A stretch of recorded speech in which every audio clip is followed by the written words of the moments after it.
I joked with my friend saying a particular Jinn name. And she said it out loud. And she said that, blank, you live here, right? I want your place now. And kid you not, the exact same moment, the most horrific growl came from above the tree, like right over our heads. Salam. My name is Shayma. My name is Aml. We are back and better. We're here. We're so excited, and Yes. Thank you for all the love that we got on the last video.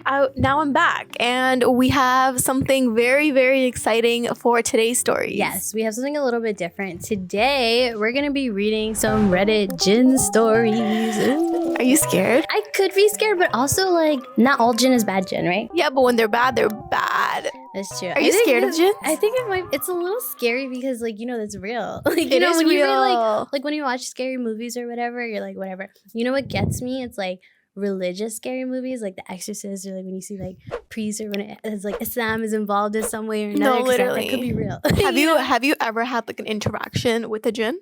To my knowledge, It's always us hearing about somebody who's had Yeah. a crazy interaction. But I actually know someone who's quite close to me who has had interaction directly with a Jinn. Somebody that they like cared about was actually like possessed, and this person was telling me how it's actually very scary. It changes the way the person sounds, the way the person acts, and it can come back. You know, and this was like really scary. So.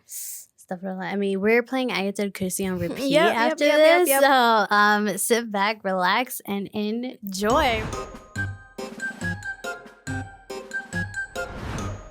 I once saw a Jinn before I became Muslim. Of course, not in its true form, as it's impossible. I went to a certain country in Europe to learn more of the language I can somewhat speak. The school I was in was far away from the big cities, and the school was near some kind of forest. So at night, I went with my schoolmate at the time, who happened to be a girl. We were going to another building of the school where it's somewhat far. So there was a plain grass field, almost like a soccer field, but a natural area where there was one tree in the middle. So wait, so they were on campus and they were just like going to another building on campus, and then they found this like creepy empty land with just like one tree in the middle. Even though the school is like in a forest. Okay, that's creepy. Okay. So we were walking and we could see from a distance that there was a person close to the tree, but we weren't able to see or recognize as to who it might be. So I asked her if I should call the person. I shouted, "Hey, what's up?" No answer. She said, "Hey, what's up?"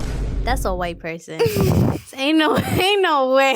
I'm saying, "Hey, what's up?" to someone in a forest in the middle of the night. Like, that's insane. The distance between us and that person was around 30 or 40 meters away. So I asked the girl if we should go to that person. They're bugging. There's no way I'm going near anything. Girl, what?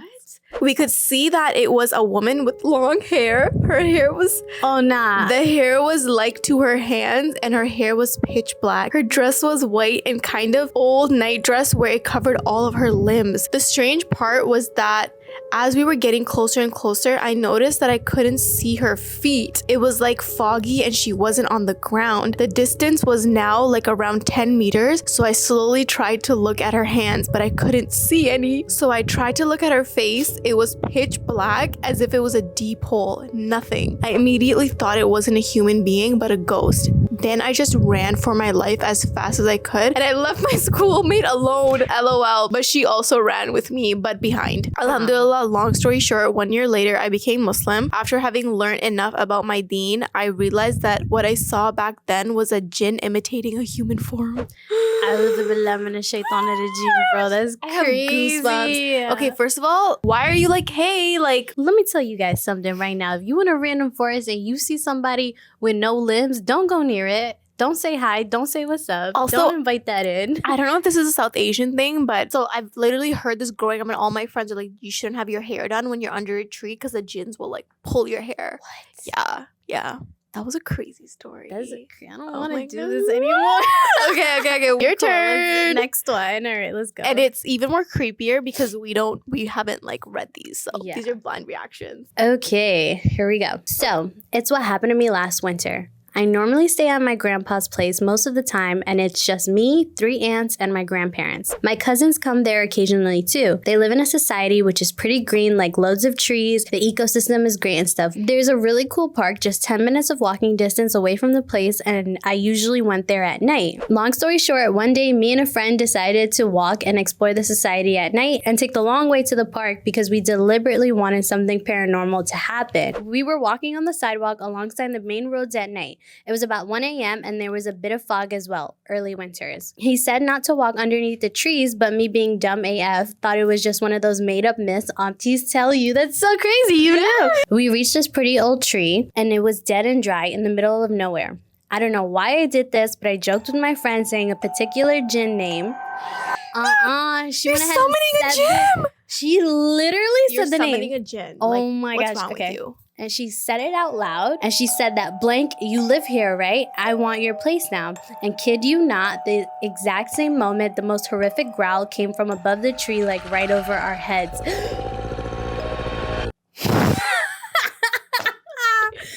this plant away from me, bro. These damn trees. That it was growling. Like something growled my behind the God. trees. Okay, that growl still etched in my ears. It was like an angry grizzly bear. To give you an example, it was so loud that my ears got blocked and started to ring. We started to run instantly. Started reciting Ayat al-Kursi and just kept running as fast as we could until we reached his place. We ended up going to his place since it was closer. His mom was asleep on the upper floor. We entered and slowly were walking to his room. We heard heavy breathing coming out of the room, about 10 feet away, as if someone huge was breathing really loud. So we sprinted to his room and locked it. And I heard someone calling his name from the outside, and there was no one else inside the house at all except for his mom, who was sleeping. And if it was her, she would have just opened the door herself. We literally heard someone moving things outside the room and walking when there was nobody there. In the morning, I went over to my own place, and my friend told me that when he slept, he woke up feeling like there was someone sitting on his chest and he could not breathe. He basically read Ayat Surah, and that feeling of like someone being on his chest like went away. Thankfully, it did not happen to me. I recite so many surahs normally before going to sleep every night, such as the last verses of Al-Baqarah, Surah Al-Malak, etc. So never walk under trees and do not challenge jinns because they are as real as the day. And this is not my only experience. oh my God, like he really found out, like that Jinn can't, like what you think, they can't like go around, like jinns will find you, like they will literally find you. Also, why are you out here yelling roll call to like jinns? If you're Muslim, you have to believe in jinns. Stay away from trees at night. Learn your surahs, learn your Quran, because it protects you from so much more. It protects you to the things that we don't even see with our human eye, you know? Okay, on to the next one.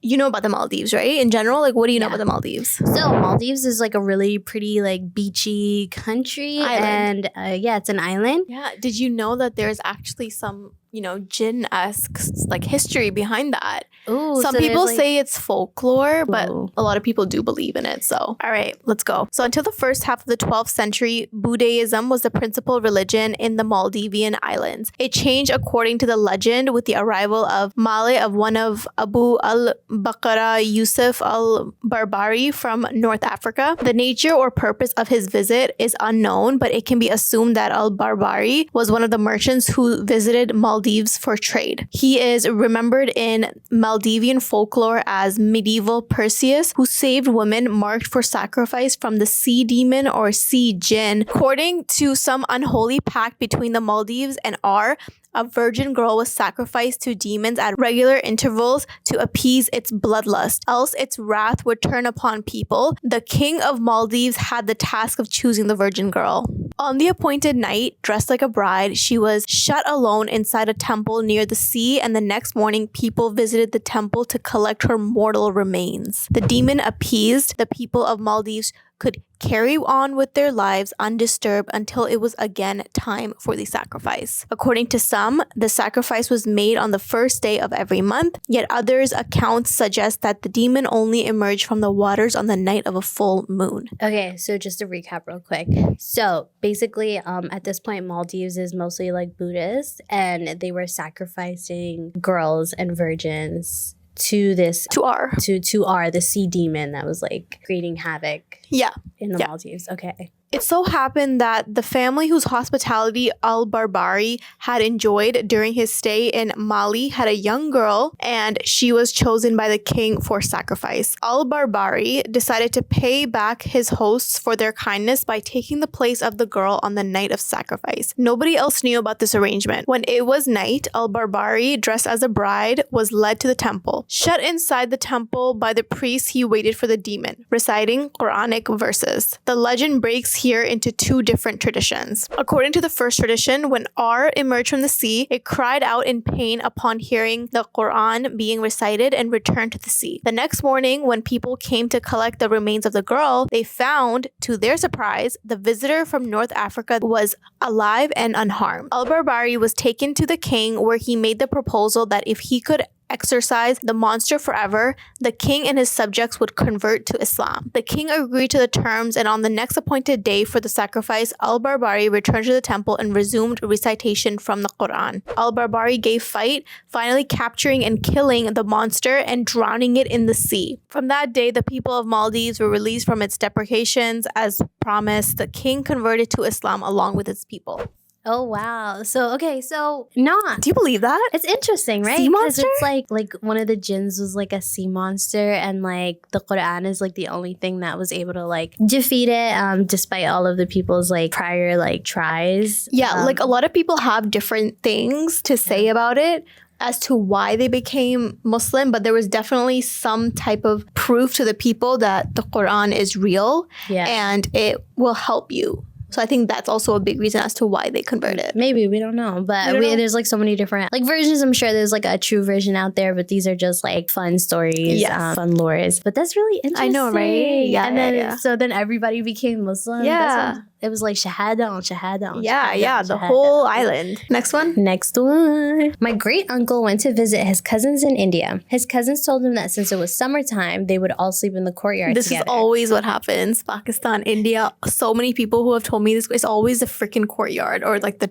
terrace. Or like the rooftop. Yeah. That's because it's hot. So you want to like go sleep outside. Okay. However, they told him that he wasn't allowed to place his bedding in a particular corner. Apparently, a jinn slept there and strange things happened if anyone disturbs that corner. My great uncle said it was nonsense and decided to sleep there anyway. One night, he woke up on the other side of the court. He laughed at first and thought it was his cousins who were pranking him and decided to sleep there again. Bro doubled down. He doubled down. Like you got a warning. The following night, the same thing happened. So he left a note next to his pillow saying, "Stop pranking me. I know there is no jinn." That night, he said he was pushed off his bed, his bedding, and was thrown on the other side. A note was thrown into his lap which said, "I sleep here." The scary part is it wasn't that dark and there was no one there. Like, why? Dude, like, if there's something that you're not 100% sure about, why are you messing around? Like, why could you not have just not slept there? Bro, if I went back home to Ethiopia and my cousins were like, a jinn sleeps there, I would have been like, you ain't gotta tell me twice. We're sleeping like on the other side. You like could lie to me and I would believe you. Me and Ayatul Kusi, we gonna sleep wherever you tell me to sleep. Wherever.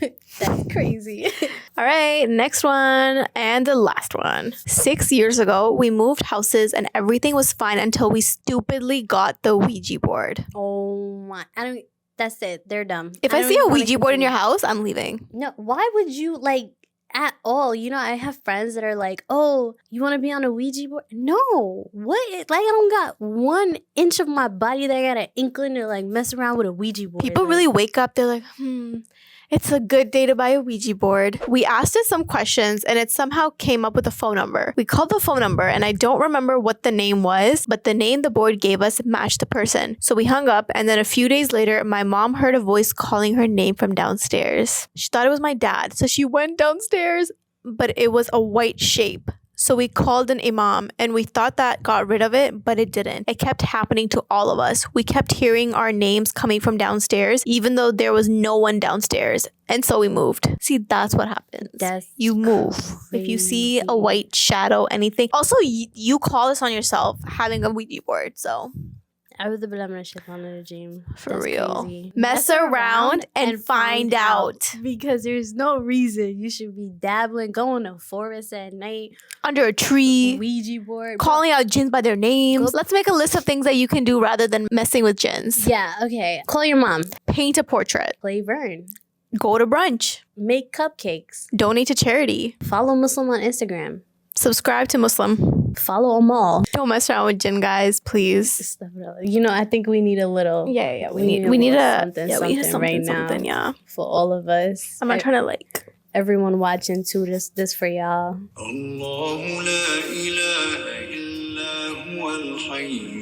I have one more story because I was just browsing Reddit and this one's like actually like scared me.